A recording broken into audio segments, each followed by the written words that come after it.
Yakin ini kabar gembira pastinya. Tadi 30 jadi 5, kemudian yang 14 jadi 1 ya. Dikhawatirkan akan menimbulkan potensi konflik kepentingan. Kenapa? Ya.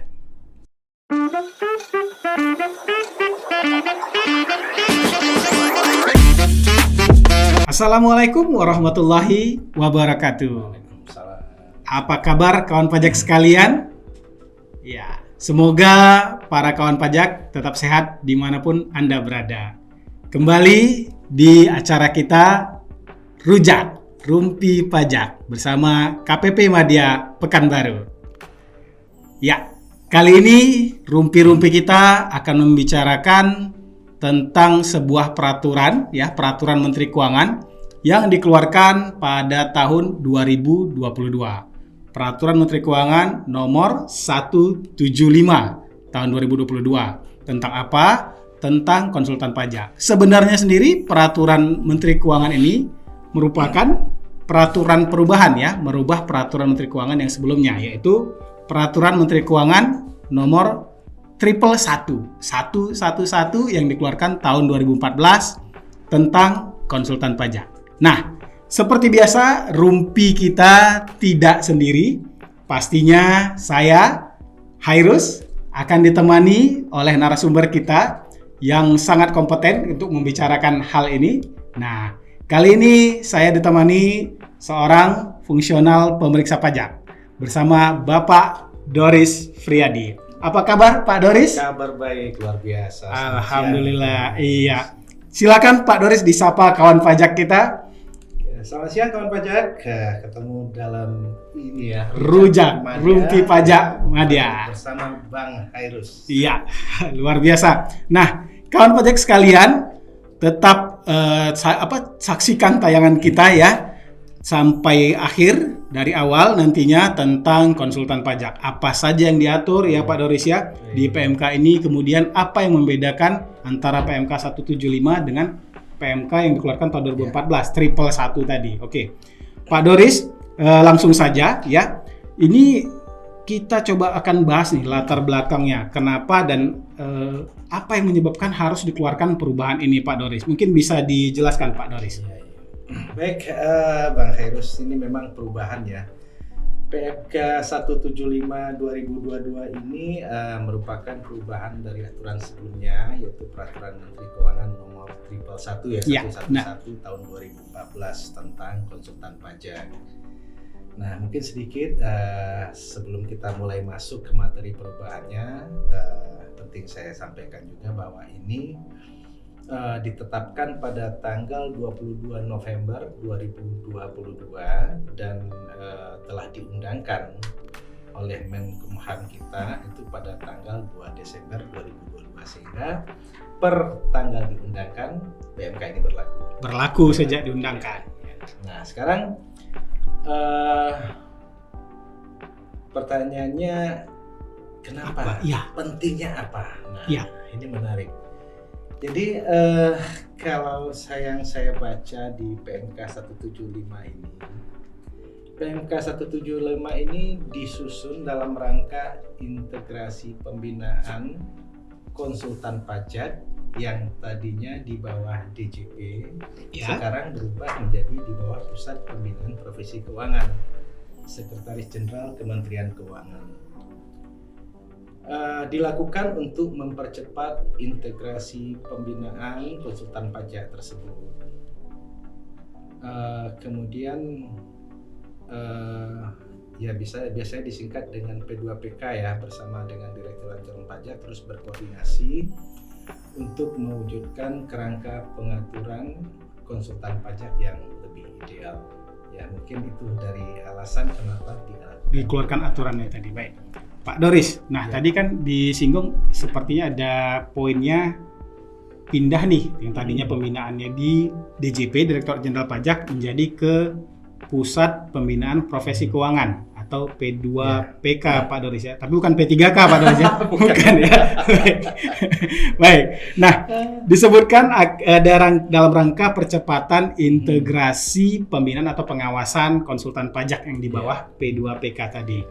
Nah ini arti dari integrasi profesi keuangan ini sendiri apa Pak Doris? Baik, integrasi Profesi keuangan profesi ini keuangan ya. sebenarnya gini, profesi keuangan ini ya salah satu konsultan pajak itu yang dulunya di bawah pengawasan DJP sekarang dipindahkan ke P2PK ini sebenarnya mengembalikan ke tempat yang semestinya gitu. Kembali ke habitat ya Pak Doris ya. Iya, kebetulan aslinya. Baik. Nah, jadi dia sudah kembali ke habitatnya di bawah P2PK yang tadinya dikelola atau dinaungin oleh Sekretariat Jenderal Kementerian Keuangan ya. Nah, kemudian berarti untuk profesi keuangan karena disebutkan tadi kembali ke habitat memang di P2PK. Selain konsultan pajak, apa ada lagi profesi keuangan yang ada di bawah P2PK ini, Pak Doris? Oke. Jadi P2PK ini selaku regulator ya profesi keuangan memiliki dua fungsi utama. Yang pertama itu adalah fungsi pembinaan dan fungsi pengawasan. Nah, dalam melakukan fungsi-fungsi ini P2PK ini melakukan pembinaan dan pengawasan sebelum konsultan pajak. Sebelum ada konsultan pajak. Sebelumnya itu sudah melakukan pembinaan dan pengawasan terhadap akuntan, kemudian akuntan publik, ya, penilai publik, aktuaris, dan terbaru adalah konsultan pajak. Makanya kita sampaikan tadi konsultan pajak ditempatkan ke tempat atau ke habitat yang seharusnya. Jadi pas dia masuk ke teman-temannya ke gitu teman-temannya, berkumpul di sini. Iya, oke. Ada tadi akuntan publik, penilai publik ya Pak Doris ya. Kemudian ada aktuaris publik juga ya, seperti itu ya. Nah, sekarang konsultan pajak pun di PMK terbaru ini jadi gabung ke P2PK tadi ya. Baik Pak Doris. Kita lanjut Pak Doris. Berarti integrasi ini maksudnya menyatukan tadi profesi-profesi seperti konsultan pajak dengan profesi keuangan yang lain di bawah pembinaan pengawasan P2PK ya Pak ya. Terus apa latar belakang dilakukan integrasi ini atau apa latar belakang dia dikembalikan ke habitatnya? Ya, oke. Nah, yang menjadi latar belakangnya itu salah satunya itu adalah ini. Perlu peningkatan independensi. Baik. Atau apa ya, profesionalitas dalam pembinaan pengawasan profesi keuangan. Jadi diharapkan pengelolaan profesi oleh unit teknis dalam hal ini DJP dengan tupoksi yang berhubungan tentunya dengan jasa profesi tersebut dikhawatirkan akan menimbulkan potensi konflik kepentingan. Kenapa? Ya. Karena DJP selaku pelaksana teknis perpajakan, ya, yang tentunya berhubungan langsung dengan konsultan pajak sebelumnya dan sekaligus juga melakukan pengawasan terhadap konsultan pajak tersebut. Nah, dikhawatirkan karena itu dilakukan hanya oleh DJP, konflik kepentingan itu mungkin bisa terjadi. Ya. Makanya kalau seandainya dipindahkan atau dikembalikan ke P2PK, DJP berfungsi cuma sebagai unit teknis. Unit teknis ya, bukan pengawasan lagi ya. Bukan, pengawasannya langsung dilakukan oleh P2PK. Baik. Ya. Nah, jadi ada meningkatkan profesionalisme sebenarnya harapannya seperti itu ya. Jadi kita menjaga adanya potensi kepentingan atau konflik kepentingan antara DJP sebagai regulator barangkali bahasanya ya dengan konsultan pajak. Jadi seperti kayak peer gitu ya Pak Doris ya. Ya, nah kemudian apakah selain ini ada lagi latar belakang diterbitkannya peraturan Menteri Keuangan atau perubahan peraturan Menteri Keuangan ini Pak Doris? Harapan kita kalau dengan perubahan ini tingkat mungkin kualitasnya barangkali Pak Doris ya. Diharapkan untuk dapat menciptakan sebuah profesi keuangan yang berkualitas dan dapat diandalkan. Jadi kalau seandainya profesi keuangan tersebut berkualitas bagus dan dapat diandalkan, harapan kita kepercayaan investor untuk berinvestasi dapat menimbulkan pertumbuhan ekonomi yang luar biasa secara nasional dan keseluruhan. Mungkin itu ya kalau misalnya kita lihat dari sisi besar. Berarti sebenarnya cukup luar biasa ini kalau ada latar belakang seperti itu ya untuk peningkatan ekonomi nasional dan ininya tadi untuk profesionalitas dari konsultan pajak dipindahkan ke P2PK tadi. Baik. Nah, kesimpulannya Pak Doris, integrasi ini menjadi sangat penting ya bagi konsultan pajak untuk meningkatkan kapasitas dan kompetensi sehingga tidak hanya mampu menjaga kesetaraan dengan peer, namun juga agar menjadi profesi yang kompetitif, ya Pak ya. Kemudian sehingga kewenangannya pembinaan diubah, betul ya Pak ya? Betul sekali. Jadi gini, dengan berlakunya PMK 175 2022 ini, kewenangan untuk melakukan pembinaan dan pengawasan profesi konsultan pajak yang selama ini berada di JJP beralih ke Sekjen Kementerian Keuangan. Nah, dalam hal ini dilaksanakan oleh P2PK. Perubahan itu tercermin itu di dalam berubahnya frasa DJP di dalam PMK 111 2014 itu menjadi Sekjen Kementerian Keuangan di PMK 175 tahun 2022 dan tentunya ada frasa P2PK juga di situ. Yang akhirnya menjadi unit yang melakukan pembinaan dan pengawasan konsultan pajak. Nah, ada beberapa konsekuensi yang mungkin terjadi dengan perubahan kewenangan tersebut. Yang pasti itu konsekuensi perizinan, peningkatan, pencabutan juga akan berubah seperti itu. Baik. Nah, tadi itu latar belakangnya Pak Doris. Kalau kita masuk ke intinya, ini kira-kira apa saja yang berubah antara PMK 111 2014 dengan PMK 175 di 2022 ini Pak Doris? Oke. Secara kerangka umum antara PMK 175 2022 dan 111 2014 itu sebenarnya tidak berbeda. Tetapi ada beberapa perubahan. Yang pertama itu adalah perubahan frasa tadi. Ya, frasa jabatan, frasa unit kerja dengan mengubah Direktur Jenderal Pajak menjadi Sekretaris Jenderal Kementerian Keuangan dan mengubah Direktorat Jenderal Pajak yang tadinya di aturan yang lama menjadi Sekretariat Jenderal di aturan yang baru. Nah, kemudian ada perubahan norma waktu pemberian layanan. Kemudian ada perubahan media penyampaian persuratan pasti. Perubahan struktur panitia penyelenggara sertifikasi dan perubahan sanksi pengajuan keberatan atas sanksi juga berubah. Baik. Itu poin-poinnya berubah. Poin-poinnya cukup banyak Pak Doris. Coba kita ini kan satu-satu ya, barangkali untuk tambahan ilmu atau tambahan informasi bagi para kawan pajak. Nah, terkait pertama tadi ada frasa jabatan, kemudian frasa unit. Terus ini pengaruhnya bagi konsultan pajak apa ini Pak Doris dengan perubahan frasa ini? Ya, dengan perubahan frasa ini yang pasti akan berpengaruh pada izin praktek.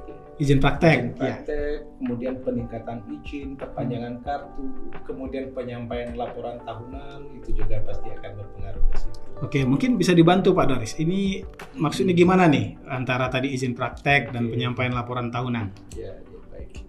Yang pertama bagian izin praktek dulu. Jadi izin praktek itu diatur di dalam pasal 3 PMK 175 tahun 2022 ini yang sebelumnya diterbitkan oleh DJP atau pejabat yang ditunjuk. Ya.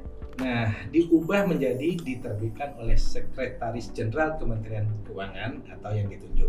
Nah, untuk memperoleh izin praktek ini, konsultan pajak harus mengajukan permohonan tertulis ke Sekretaris Jenderal Kementerian Keuangan. Jadi bukan ke DJP lagi. Bukan ke DJP lagi, ya, karena ada perubahan frasa tadi. Berubah ke Sekretaris Jenderal Kementerian Keuangan. Ya. Itu diajukan paling lambat 2 tahun sejak diterbitkannya sertifikat konsultan pajak. Jadi 2 tahun sejak itu tadi ya, sejak terbitan. Jadi kalau bagi teman-teman konsultan pajak yang perlu diingat itu pengajuan izin itu harus diajukan 2 tahun sejak diterbitkannya sertifikat konsultan pajak ke Sekretariat Jenderal Kementerian Keuangan, bukan ke DJP kawan pajak sekalian. Ya. Nah, sekarang mengenai peningkatan izin praktek. Ini perinciannya gimana Pak Doris? peningkatan izin praktek ya, itu diatur di dalam pasal 5 dalam PMK 175/2022 ini. Itu sama yang sebelumnya diajukan Ke DJP menjadi ke DJP diubah ke Sekretaris Jenderal Kementerian Keuangan. Sepertinya intinya banyak itu ya Pak Doris. Itu berubah masalah kewenangan saja. Syaratnya ada berubah nggak nih Pak Doris? Mengenai persyaratan itu tidak ya. Ya mungkin persyaratan peningkatan izin praktek barangkali ada tingkat A apa segala macam seperti itu Pak Doris. Ya, kalau izin praktek itu kan biasanya kalau dikonsulkan kan bagi 3 itu ada yang konsultan pajak tingkat A, tingkat B, tingkat C, itu tetap mengikuti peraturan sebelumnya. Sama berarti ya, nggak ada yang berubah secara signifikan. Nah kemudian, kan tadi sudah diurus izin. Nah sekarang biasanya kan ada perpanjangan. Ya. Nah ini mengenai perpanjangan ini gimana Pak Doris? Nah mengenai perpanjangan izin praktek ya, perpanjangan izin praktek itu diatur di pasal 7 dari PMK 175/2022 ini. Jadi terhadap konsultan pajak yang telah diberikan izin praktek itu pasti akan diterbitkan kartu izin praktek. Ya. Nah sekarang diterbitkan oleh Sekretaris Jenderal Kementerian Keuangan. Nah ini punya masa berlaku.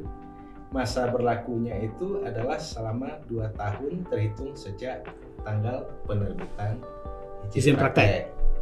Nah, sebelum masa berlaku ini berakhir, konsultan pajak harus menyampaikan permohonan ke Sekjen Kementerian Keuangan untuk mendapatkan perpanjangan izin praktek. Jadi bukan ke DJP.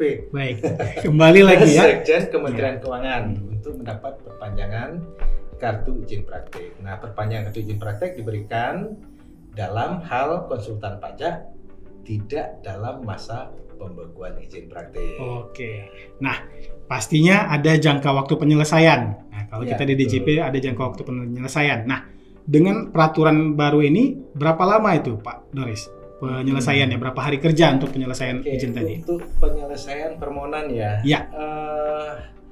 Itu diatur dalam pasal 6 PMK 175 tahun 2022 ini. Itu jangka waktu untuk keputusan persetujuan atau penolakan ya, bisa disetujui, bisa ditolak. Bisa disetujui, bisa ditolak. Bisa ditolak. Jadi persetujuan dan penolakan permohonan izin praktek, peningkatan izin konsultan pajak itu diproses dalam waktu paling lama 5 hari kerja.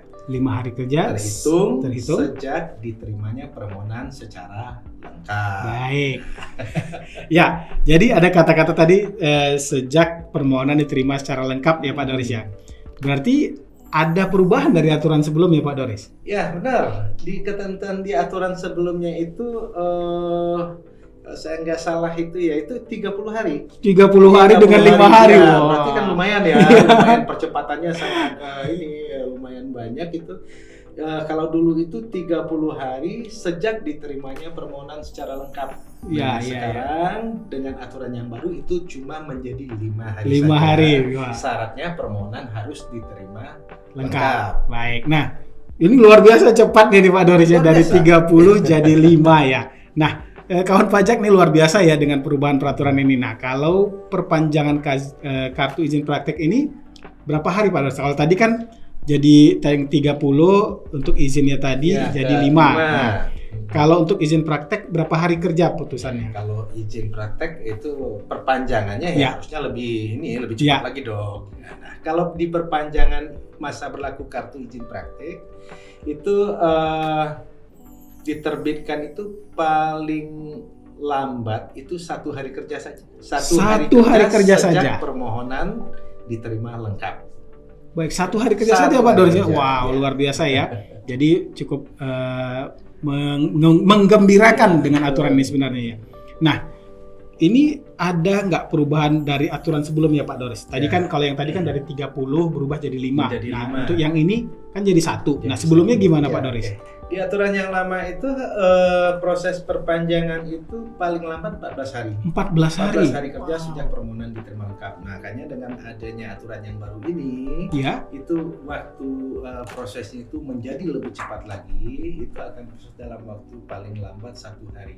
1 hari. Ya, sejak diterima lengkap. Wah, luar biasa nih Pak Doris ya. Saya yakin ini kabar gembira pastinya. Tadi 30 jadi 5, kemudian yang 14 jadi Menjadi 1 ya. 1 hari. Ini kabar gembira untuk kawan-kawan pajak, terutama yang konsultan pajak ya Pak Doris ya. Betul sekali. Ya, pastinya percepatan ini dapat membantu kita untuk memberikan pelayanan yang lebih cepat, atau kita barangkali konsultan pajak atau kawan-kawan pajak yang butuh pelayanan lebih cepat. Ya. Baik Pak Doris, kita coba lanjut kembali. Baik. Kita sudah bahas perubahan frasa ya, tadi kabar gembiranya juga sudah kita sampaikan. Kemudian ada norma waktu pelayanan ya. Kemudian sekarang perubahan media penyampaian surat. Kira-kira apa saja yang berubah Pak Doris?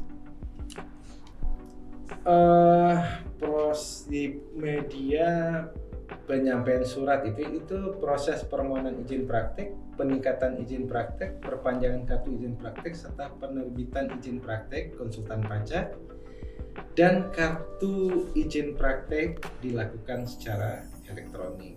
Oh, Ya. jadi sudah serba online atau gini ya, seperti itu Ya, karena Pak Doris ya. yang musimnya online. Siap. Kita tidak ikut harus.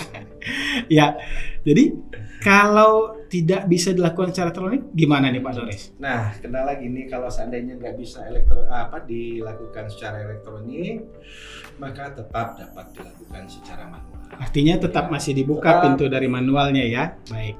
Nah, tadi ada sudah frasa, norma pelayanan, kemudian ini Pak Doris, kita ke penyampaian laporan tahunannya nih. Karena kan biasa tadi kan ada disinggung tentang pelaporannya. Nah, ini gimana pelaporan tahunannya Pak Doris? Oke, baik. Nah, satu kewajiban bagi konsultan pajak yaitu menyampaikan laporan tahunan. Ya. Nah, itu sesuai dengan ketentuan ketentuan ayat 1 ya, pasal 25 PMK 175 tahun 2022. Laporan tahunan konsultan pajak yang disampaikan sebelumnya ke DJP diubah disampaikan ke Sekjen Kementerian Keuangan Ke P2PK tadi ya. setiap tahunnya. Betul. Setiap tahun ya. Ya. Baik. Baik, Pak Doris. Nah, yang disampaikan laporan ini isinya atau informasinya apa saja Pak Doris? Oke, baik. Di dalam laporan tersebut, informasi yang harus disampaikan adalah yang pertama, jumlah dan keterangan mengenai wajib pajak yang diberikan jasa konsultasi di bidang perpajakan. Ya. Yang kedua itu adalah daftar realisasi PPL bagi PPL. konsultan yang telah wajib PPL, atau kepanjangannya itu adalah pengembangan profesional berkelanjutan. Baik. Yang ketiga itu fotokopi kartu tanda anggota asosiasi yang masih berlaku. Nah, itu informasi yang harus ada dalam laporan. Ya kurang lebih kayak SPT gitu ya Pak. Lebih kurang. Ya, jadi kalau SPT kan kita ada juga jangka waktu pelaporan itu ya. Nah, apakah untuk pelaporan konsultan pajak ini ada juga waktunya gitu Pak Doris? Ya. Untuk pelaporan, Ya. paling lama itu harus dilaporkan akhir bulan April di tahun pajak berikutnya. Akhir bulan April di tahun pajak berikutnya. Ya. Baik. Nah, itu ada penyampaiannya kemana Pak Doris barangkali? Laporan tahunan disampaikan melalui alamat web, itu di https sikop Kementerian Keuangan Kemenq ya, kemenq.go.id. Baik. Dan alamat surat elektronik juga ada ke konsultan pajak @kemenq.go.id, atau melalui pos diantar langsung juga boleh. Bisa juga ya Pak Doris ya. Bisa. Jadi ada ini kawan pajak sekalian, ada webnya, ada tadi sikop ya, .kemenq.go.id, atau bisa melalui email ya Pak Doris ya. Surel ya kalau bahasa kita ya, konsultan pajak @kemenq.go.id, atau bisa juga melalui pos ataupun secara langsung ya Pak Doris ya. Nah, kan ada tuh konsultan yang bergabung dan membuat persekutuan ya Pak Ya. Doris ya. Untuk konsultan pajak membuat persekutuan ini bagaimana Pak Doris? Kemudian apakah hanya wajib melaporkan untuk laporan persekutuannya saja, atau masing-masing konsultan pajak itu sendiri? Oke. Ya. Nah, ini khusus bagi ini konsultan pajak yang membuat persekutuan. Ya. Nah, ini wajib menyampaikan laporan tahunannya masing-masing. Bukan gabungan ya? Bukan gabungan, masing-masing laporan. Baik. Nah, wah ini luar biasa, semakin seru ya Pak Doris. Kita tadi udah bicarakan ada perubahan terkait dengan macam-macam ya. Kemudian ada mengenai struktur organisasi panitia penyelenggara sertifikasi. Nah, ini menyebutkannya harus hati-hati saya ini. Sebelum kita bahas ini, Pak Doris bisa jelaskan nih maksudnya sertifikasi konsultan pajak ini apa, Pak Doris? Baik, sertifikasi ya konsultan mungkin yang brevet itu ya Pak Doris ya. Oke, itu adalah metode pelatihan perpajakan yang dilakukan oleh pemerintah untuk melatih profesi perpajakan. Salah satu metode sertifikasi yang paling umum itu diambil adalah brevet. Ya. Nah, brevet itu sendiri itu merupakan pelatihan perpajakan di beberapa tingkatan yang berbeda. Ya. Biasanya itu digunakan dengan atau tanpa menggunakan software ya. Nah, umumnya brevet ini dibagi 3 tingkatan. Yang pertama itu adalah brevet A, brevet B, dan yang terakhir adalah brevet C. Nah, pastinya di setiap tingkatan itu brevet ini mempunyai kesulitan yang berbeda-beda. Nah, mungkin kita bahas dari awal brevet A dulu. Baik. Di brevet A itu merupakan pelatihan dasar dari sertifikasi ini, di mana dalam pelatihan ini membahas seluruh hal yang berkaitan dengan pajak penghasilan orang pribadi. Ya. Nah, A untuk orang pribadi. Ya, brevet A untuk orang pribadi. Kemudian yang brevet B itu melakukan pelatihan tingkat dasar hingga menengah, jadi dasar hingga menengah. Pada tingkat ini akan dipelajari mengenai ketentuan perpajakan yang ada pada badan ataupun perusahaan. Baik. Nah, kemudian yang ketiga itu adalah brevet C. Nah, brevet C ini pelatihan di tingkat pelatihan menengah sampai lanjutannya, yang mungkin bersifat internasional dan merupakan sertifikasi yang paling tinggi. Paling tinggi Pak Doris ya. Ya. Nah, tadi untuk sertifikasinya. Kita kembali ke struktur organisasinya Pak Doris. Nah, ini bagaimana struktur organisasi panitia penyelenggara sertifikasi konsultan pajak Pak Doris? Oke, sesuai dengan PMK 175 2022 ini, struktur organisasi panitia penyelenggara sertifikasi konsultan pajak itu terdiri dari yang pertama itu adalah komite pengarah. Komite pengarah. Baik. Nah, komite pengarah ini terdiri dari ketua, ada ketuanya, merangkap anggota perwakilan dari P2PK. Oke. Kemudian ada wakil ketua, itu Ya. merangkap anggota perwakilan P2PK. Baik. Yang ketiga ada sekretaris, Ya. itu merangkap anggota perwakilan dari Pusdiklat Pajak. Oh, bukan dari P2PK. Ya, Baik. nah, perwakilan dari Pusdiklat Pajak. Nah, yang keempat ada anggota. Ya. Anggota ini bisa terdiri dari Dirjen Inspektorat ya, Inspektur Jenderal. Asosiasi Konsultan Pajak. Baik. Dan kalangan akademis. Oh, ada juga dari kalangan akademis ya. Baik. Kemudian ada barangkali komite lain Pak Doris? Komite pengarah ini itu membantu komite pelaksana dengan keanggotaan. Yang pertama Asosiasi Konsultan Pajak yang terdaftar di Kemenq. Baik. Dan yang kedua itu non asosiasi konsultan pajak seperti ahli di bidang teknologi informasi. Ya. Di IT ya Pak Doris ya. Itu yang dimaksud yang dibentuk oleh komite pengarah, namanya komite pelaksana. Ada komite pengarah, ada komite pelaksana. Betul. Baik, Pak Doris. Ya, nah, baik. sekarang kita masuk. Tadi ada disinggung juga terkait dengan sanksi Pak Doris. Ya, apakah sanksi atau keberatan atas sanksi misalnya Pak Doris? Ini bagaimana pengaturan sanksinya Pak Doris? Oke, yang paling sederhana itu masalah sanksi. Ini apabila konsultan pajak tidak menyampaikan laporan tahunan, ya. itu akan dapat dikenai sanksi pembekuan izin praktik. Dibekukan izin prakteknya Ya. berarti. Baik. Nah, apakah selamanya atau gimana Pak Doris? ini luar biasanya gini. Jadi pembekuan izin praktek tersebut itu akan berakhir apabila laporan tahunan yang dimaksud disampaikan dan telah diterima oleh P2PK. Baik, jadi selesai pembekuannya kalau dia jadi lapor ya Pak Doris ya. Betul Nah, sekali.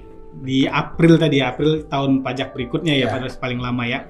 Baik. Nah, tadi sanksi, kemudian kalau dia ternyata kena sanksi, dia keberatan atas sanksinya, Ya. ini gimana Pak Doris? Ya, konsultan pajak yang dikenakan sanksi itu dapat mengajukan keberatan dalam jangka waktu 1 tahun sejak SK pembekuan atau pencabutan izin praktek dikirim. Baik. Jadi ada hak. Ada hak untuk keberatannya. Nah, penyampaian keberatan ini baik sanksi pembekuan atau pencabutan izin itu dapat disampaikan secara elektronik juga. Secara elektronik Ya. juga nih Pak Doris. Dan formulir keberatan diajukan ke Sekretariat. Sekjen Kemenq. Ya, baik. Nah, luar biasa Pak Doris, kita bahas PMK 175 yang merupakan perubahan dari PMK 111 tahun 2014 tadi Pak Doris ya. Banyak yang dirubah. Cuman yang paling saya garis bawahi tadi Pak Doris ya kawan pajak sekalian Ya. adalah perubahan pelayanan nih, jangka Ya. waktu pelayanan. Ada yang dari 30 hari jadi 5 hari kerja, kemudian ada yang 14 hari kerja jadi 1 hari kerja. Kemudian juga beberapa kemudahan-kemudahan yang lain. Ya, begitu tadi Pak Doris ya. Betul sekali. Nah, Jadi, kemudian kuncinya adalah tadinya di Direktorat Jenderal Pajak, sekarang ke P2PK di Sekretariat Jenderal Kementerian Keuangan. Jadi kawan pajak sekalian yang pengen jadi konsultan pajak atau sekarang yang sudah jadi konsultan pajak, begitulah tadi Peraturan Menteri Keuangan nomor 175 tahun 2022 yang merupakan peraturan perubahan dari Peraturan Menteri Keuangan 111 atau 111 tahun 2014 ya. Ada banyak kemudahan yang diberikan kepada kawan pajak sekalian khususnya para konsultan pajak. Nah, mudah-mudahan apa yang kita diskusikan ini Pak Doris menjadi bermanfaat pada kawan pajak sekalian. Jadi mungkin di lain waktu dan kesempatan bisa diskusi lagi dengan Pak Doris dalam kasus-kasus atau rumpi-rumpi yang lain, topik-topik yang lain. Baik, sekian dulu rumpi pajak Madya kita kali ini. Semoga bermanfaat dan tetap jaga kesehatan selalu. Assalamualaikum warahmatullahi wabarakatuh. Sampai jumpa.